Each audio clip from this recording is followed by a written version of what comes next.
What's the best human support class? Maybe cat, dog, a mammal. Who knows? Maybe TierZoo does. So let's figure that out. I hope at least maybe a bat is mentioned. I doubt it. This episode was sponsored by Skillshare. Mm-hmm. Boom, boom, boom.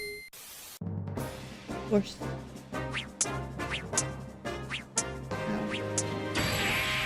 Yeah. Humans have the ability to party up with players from other factions. This isn't a unique ability. Plenty of builds can execute powerful team combos that benefit both players. Right? But humans have by far the most options when it comes to choosing which support class want they a want to enlist snake. in their party. I've already made a video discussing the two most popular choices, cats and dogs, but I think it's worth giving the more niche support classes a video of their own. I'm going to split them into rode three a categories: horse for a few mounts, years. battle summons, and companions. Battle Mounts are characters summon. that players can combine with to form a more powerful battle unit. The Okay. most popular example of this is the horse, Yeah. and for good reason. I went to horse Horses have camp. high base power and It mobility, sucked. and also have high enough stamina regeneration to be useful for fast traveling. Ooh, In combat, horses can deal high burst damage using their kick move, boy, which is can they. powerful enough to one-shot midweight players. One almost Now, rolled one thing over about on mounts me. is that in order for them to work, they have to have spec into the social abilities, but they also need an intelligence level that's a good deal lower than the human player in order for them to gain full control. Horses happen to fit this criteria perfectly. Humans have tried allying themselves with other similar builds, with a lot less success. Anyway, it's important to note that horses aren't the perfect mount. Their most obvious flaw is their extremely low HP. Most animals Right. can recover from slight injuries, but horses will actually get a game over if one of their legs gets broken. So if low mount HP isn't your thing, I would actually recommend the elephant instead. Elephants are the tankiest land build in the entire game, even being able to shrug off hits from a charging rhinoceros. Of course, opting for the elephant is a huge sacrifice in terms of mobility.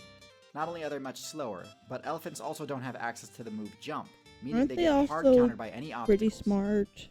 These mounts are by far the most powerful, but if you need to fast travel in a server that has a special environmental damage effect, like let's say the Arctic or the desert, you'll need a mount that can resist those effects. For the desert, your best option is the camel. What is Camels the have heat resistance, don't incur the That'd be a blindness mount. debuff from sandstorms, and can store reserve stamina using their hump ability. They also have one more bonus ability related to their upkeep cost. Now, as the human player, it's your job to make sure that the support player isn't wasting their time working for you and getting no XP in return. Right. So you have to provide that XP, and different builds require different Food. forms. Horses are pretty simple. They can feed on grass or grain basically anywhere, and so they have a relatively low upkeep cost. Elephants, on the other hand, require massive amounts of food to maintain, so they're really impractical doubles partners, as they'll either need to spend most of their time foraging, or require you to split most of your best loot with them. Getting back to camels, they have the same relative ease of upkeep that horses do, but with the added benefit of being highly resistant to the defense mechanisms of cacti. Cacti are worth a ton of XP if you can get past their power. I had a cactus plant as a kid, and I think I touched it and got like prickles all over my hand. I have not owned a plant since. Defense mechanisms. Camels can straight up ignore the damage from cacti, so this is a huge I advantage wish if you're I trying to could. traverse desert servers, where cacti may be the only loot available.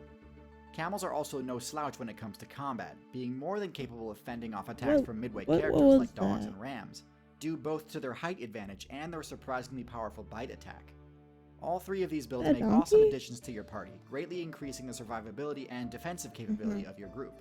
But sometimes it's not What was in the survivability that's the Arctic? problem. Sometimes human mains need another player to cover their bad matchups, Good. which, as covered in my video Are Humans OP, tend to be the builds that are small and evasive, difficult to hit even with projectiles, and able to not only Ooh. outspeed them but also Ow. outmaneuver them by burrowing or perching in trees. This is where they can really benefit from the second category of support class, what I call battle summons. Battle Battle summon. summons are players that humans can party bird. up with in order to deal damage on targets they normally struggle to do so against. Bats This type of can support do is that. typically only useful Kinda. on offense. Not really. So if you're trying to Maybe. defend an Here. objective, like say a field containing loot that you're growing, you might want to opt for a different comp. Perhaps the best example of this is the raptor. Since humans don't have the ability flying or reach, it's essential that they party up with a raptor to best deal with other flyers. Of course, because birds have hollow bones, it'd be pretty irresponsible for a human to command their bird teammate to attack any large target that could counterattack with blunt force. Ooh. But then again, humans generally don't need help in that matchup. Perhaps one of the most effective team combos in the game consists of the human, the dog, and the raptor. The dog can use their high-level smell abilities to find players that are using stealth. And then when they try to flee, the raptor can use their high damage and high accuracy pounce strike to score the finishing blow. One thing birds can't do, though, is reach players that are hiding underground, and this is where the ferret battle summon comes in. Really? The ferret matchup against burrowing builds like rabbits, rodents, and people snakes is actually hugely use them for favored, that. and humans can use thought this they to were their just, like, advantage, since they, like birds, don't have any immediate counterplay options when their opponents burrow where they can't reach. This tech was first pioneered by human mains on the Egyptian server during the Bronze Age. Ooh. Okay, so the last type of support is called Companion. companion.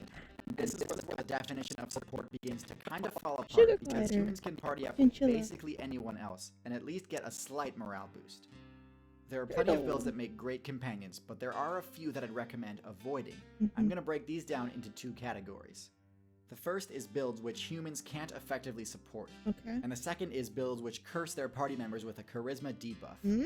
For the first group, I Like want to what? highlight two builds. The first is the octopus. Many players assume that due to their high intelligence stat, octopi would make great party members. But the main thing to remember is that in a companionship, the human player is also the moral support role for their non-human counterpart.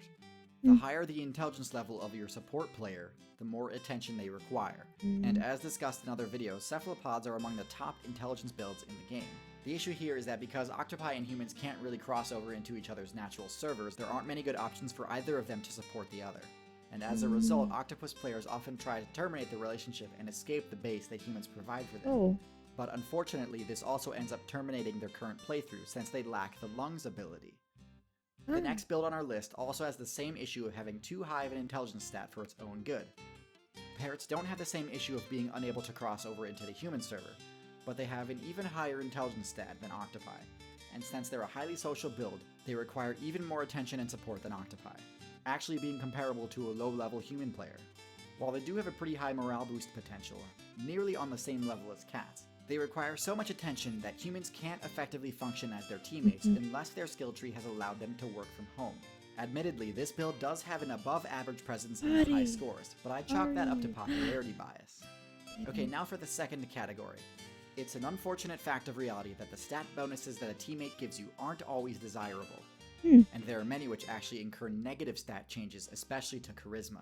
Really? Human players who party up with arthropods and certain reptiles often experience this, Oh. mostly because arthropods and snakes have a high intimidation level that runs completely I contrary think to any snakes charisma are skills that the human buff. player attempts to use. While this can work really well for deterring other players in most biomes, in the city biome where most human mains play, pretty much every important quest and achievement will be harder if you have low charisma and high intimidation. So in my opinion, the downsides greatly outweigh the potential upsides. But snakes are cool. I know I didn't cover every potential support class, so if you have experience with one of the ones that I left out, I encourage you to leave a comment detailing what you think their pros and cons are. At the end of the day, I have yet to see any good arguments for any support rivaling the incredible usefulness of the dog, a topic I covered in this video here. Dogs are also the only teammates that actually give humans a charisma bonus, which basically elevates them to God tier on the support tier list. Teamwork is a difficult skill to master, but if you need to learn new skills, let me tell you about Skillshare. Skillshare is an online learning community with opportunities and do the work you love. Join the millions of students already learning on Skillshare today with a special offer that's just for my subscribers. Get 2 months of Skillshare for free. Go to skl.sh/TierZoo8 or use the link in the description. Thanks for watching, and thanks especially to my patrons on Patreon. If you'd like to support the show directly and get cool rewards like being able to watch videos early, or have your name show up at the end of videos, head to patreon.com/TierZoo to find out more. Also, check out Mistic on Patreon too for early content. I don't do names because I don't know. But what is your favorite support class for humans? I wish bats were an option because, well, obviously, but I like snakes and bats and dogs and cats. But until next time, bye bye.